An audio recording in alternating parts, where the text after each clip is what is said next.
Puri dining table దగ్గరుండగా ధృవ వచ్చి water ఇవ్వు పూరి అనగానే గ్లాస్లో వాటర్ పంపి ధృవకి ఇస్తుంది పూరి. అప్పుడే డాక్యుమెంట్స్ పట్టుకొని అక్కడికి తారా వస్తుంది. తారాని చూసి షాక్ అవుతుంది పూరి. ఏంటే అలా చూస్తున్నావు, ఇదిగో ఈ డాక్యుమెంట్స్ పైన సంతకం పెట్టు అని అంటూ ఉంటుంది తార. సైలెంట్గా పూరి చూస్తూ ఉండగా, నిన్న సంతకం పెట్టే టైంలో మీ అమ్మ ఫోన్ చేసి గగన్ బ్రతికే ఉన్నాడని చెప్పడంతో బ్రతికిపోయావు. ఈరోజు సంతకం పెట్టకుండా నిన్ను ఎవరు కాపాడలేరు అని అంటూ ఉంటుంది తార. లేదు, నేను పెట్టను, మా అన్నయ్య బ్రతికే ఉన్నాడు అని పూరి అంటూ ఉండగా, బ్రతికే ఉంటే ఈ పాటికే వచ్చేవాడు కదా, ఇంకా ఎందుకు రాలేదు?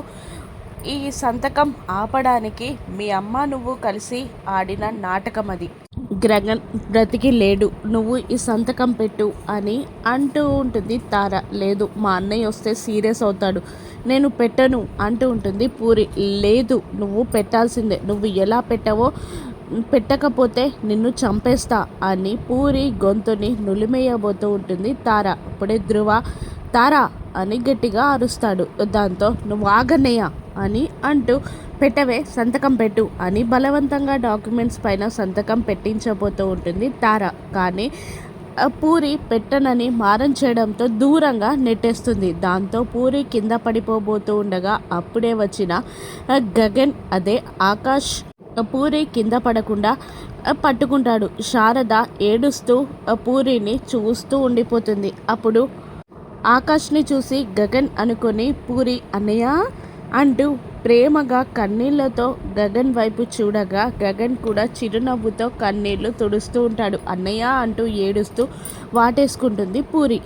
నేనున్నానమ్మా, ఏడవలసిన పనిలేదు అని అంటూ ఉండగా, అన్నయ్య ఈ తార నువ్వు కోకాపేటలో ఉంచిన 10 acresని అనాథాశ్రమం పిల్లల కోసం కట్టించాలని చూస్తున్నావు కదా, నాతో బలవంతంగా సంతకం పెట్టించుకోవాలని చూస్తుందన్నయ్య అని చెప్తూ ఉంటుంది పూరి ఆకాష్కి. నేను చూస్తానమ్మా అని అంటూ తారా ముందుకు వెళ్ళి కొట్టడానికన్నట్టు చెయ్యి పైకెత్తుతాడు. నా చెల్లెల్నే కొడతావా అన్నట్టు చెయ్యెత్తుతాడు ఆకాష్.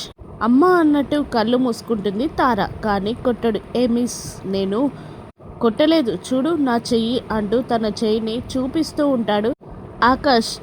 ఆశ్చర్యంగా చూస్తూ ఉంటుంది తార. కానీ వెంటనే తనకున్న లెదర్ బెల్ట్ని తీసి కొట్టడానికి అన్నట్టు చేయి చుట్టూ బెల్ట్ చుడుతూ ఉంటాడు ఆకాష్. తార షాక్ అవుతుంది. కానీ ఆ బెల్ట్ని తీసి పూరి చేతిలో పెట్టి, నీ కన్నీళ్ళకి కారణం ఈ తారానే కదమ్మా, నువ్వే కొట్టు అంటూ ఉండగా, వద్దన్నయ్య అని భయపడుతూ ఉంటుంది పూరి. లేదమ్మా, నీ కన్నీళ్ళకి కారణమైన వాళ్ళని నువ్వే శిక్షించాలి. ఎందుకు భయపడుతున్నావా? నిన్ను కొట్టడానికి ఆవిడ వెనకాడలేదు కదా, మరి నువ్వెందుకు వెనకాడుతున్నావు? నువ్వే నీ కన్నీళ్ళకి సమాధానం చెప్పాలి, నువ్వే కొట్టాలి అంటూ బలవంతంగా పూరి చేయి చుట్టూ బెల్ట్ చుట్టి తారా ముందు కొట్టమన్నట్టు నిలబడతాడు. కానీ పూరి భయంతో వణుకుతూ ఉండగా, ఇన్నాళ్ళు భయపడ్డావు, ఇప్పుడు నీ పక్కన నేనున్నానమ్మా, నువ్వు కొట్టాల్సిందే అని అంటూ ఉండగా, గగన్ అంటుంది శారద ఆగమ్మ నువ్వు అంటూ, కొట్టమ్మా నీకు అండగా నేనుంటాను అని గగన్ ధైర్యం చెప్పడంతో ఒక్కటి బెల్ట్తో కొడుతుంది తారాని పూరి. దాంతో అమ్మా అని తార అంటుంది. ఒక్క దెబ్బకేనా? ఇన్నాళ్ళు నా చెల్లిని నువ్వేలా ఏడిపించావు? కొట్టమ్మా, ఇన్నాటి కన్నీటికి మళ్ళీ కొట్టమ్మా అని ఆకాష్ రెచ్చగొడుతూ ఉండగా బెల్ట్తో తారాని బాధేస్తూ ఉంటుంది పూరి. తార వెళ్ళి ధృవ గుండెలపై వాలిపోతుంది. ఆగండి అని అంటూ ఉండగా, బావా నువ్వు ధృవ గారు ఈ మధ్యలోకి రాకండి అని ఆకాష్ వార్నింగ్ ఇవ్వడం, మీరు వెళ్ళండి అని తారాని ఇంటి నుండి గెంటయ్యబోతూ ఉంటాడు ఆకాష్. నా చెల్లికి ఎవరు లేరు, నేను వెళ్ళిపోవాలి, తను కూడా తను వెళ్ళిపోతే నేను వెళ్ళిపోతాను అని ధృవ అనడంతో, శారద వద్దురా, ఆ ధృవ వెళ్ళిపోతే మన పూరి కూడా వెళ్ళిపోవాలి, అద్దునానా అందరం కలిసే ఉందాం అని శారద నచ్చజెప్పగానే, సరే మీరు లోపలికి వెళ్ళండి అని అంటూ తారా ముందు నిలబడతాడు ఆకాష్.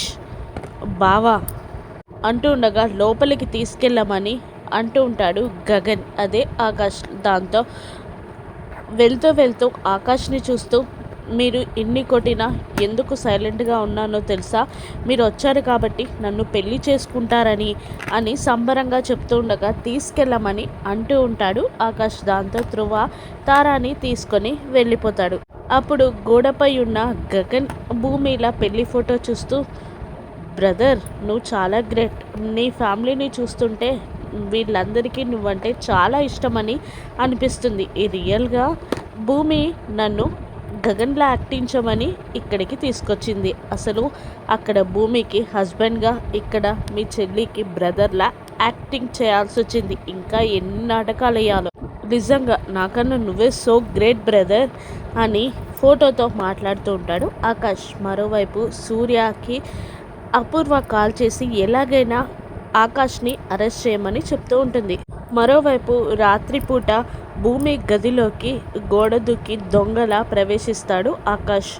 విండోలో నుండి వచ్చిన మనిషి ఆకాష్ అని తెలియక గట్టిగా అరుస్తుంది భూమి.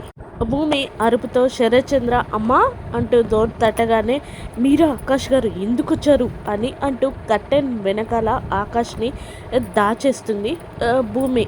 దాంతో డోర్ ఓపెన్ చేసి మా నాన్న అని అంటూ భయపడుతూ ఉంటుంది. ఏంటమ్మా అరిచావ్ అని శరత్చంద్ర అంటూ ఉండగా, ఏం లేదు నాన్న బల్లి అని అనేస్తుంది భూమి. జాగ్రత్తగా ఉండమ్మా అంటూ రూమ్ అంతా వెతికి ఏమీ లేదని అనుకొని అక్కడి నుండి శరత్చంద్ర వెళ్ళిపోయి గానే డోర్ వేసేసిన భూమి ఆకాష్ గారు అని పిలుస్తుంది. ఏంటండి ఎందుకు వచ్చారు మీరు అని ఆకాష్ని అడుగుతూ ఉంటుంది భూమి. అమ్మ ఎంత పెద్ద ప్రమాదమో అని ఆకాష్ అంటూ ఉండగా, మీరు ఎందుకు వచ్చారండి? మీరు వచ్చారని మా నాన్నకి తెలిస్తే గగన్ అనుకొని మిమ్మల్ని అరెస్ట్ చేయిస్తారు అని అంటూ ఉండగా, ఎందుకలా అంటాడు ఆకాష్. గగన్ గారంటే మా నాన్నకి నిజంగా ఇష్టం లేదు. నేను గగన్ బావని ప్రేమించి పెళ్లి చేసుకున్నాను. కానీ గగన్ గారంటే శరత్చంద్రకి నచ్చదు అని అంటూ ఉండగా, సరే ఓకే బాయ్ అని ఊపిరి పీల్చుకొని బయటికి వెళ్ళిపోతాడు ఆకాష్. కానీ మెయిన్ డోర్ ముందుకి రాగానే పోలీసులు రౌండప్ చేస్తారు. దాంతో ఏం చేస్తున్నారు, ఒకసారి భూమిని అడగండి అంటూ ఉండగా, చచ్చి బ్రతుకొస్తే అరెస్ట్ చేయలేమనుకుంటున్నావా అని సూర్య అందరూ గగనే అంటూ ఆకాష్ని అరెస్ట్ చేస్తారు. అసలు ఏం జరిగిందంటే, స్టూల్ ఎక్కి పైకి వెళ్ళినప్పుడు అక్కడ ఆకాష్ షూస్ చూసి ఆకాష్ వచ్చాడని తెలుసుకొని శరత్చంద్ర ఇన్ఫర్మేషన్ అందిస్తాడు. దాంతో ఆకాష్ని పోలీసులు అరెస్ట్ చేస్తారు. భూమి ఏడుస్తూ ఉంటుంది. ఆకాష్ని రిలీజ్ అయ్యేలా భూమి చేయగలదా? ఆకాష్ అని ప్రూవ్ అవుతుందా? రాను ఎపిసోడ్స్లో చూద్దాం. Thank you for watching.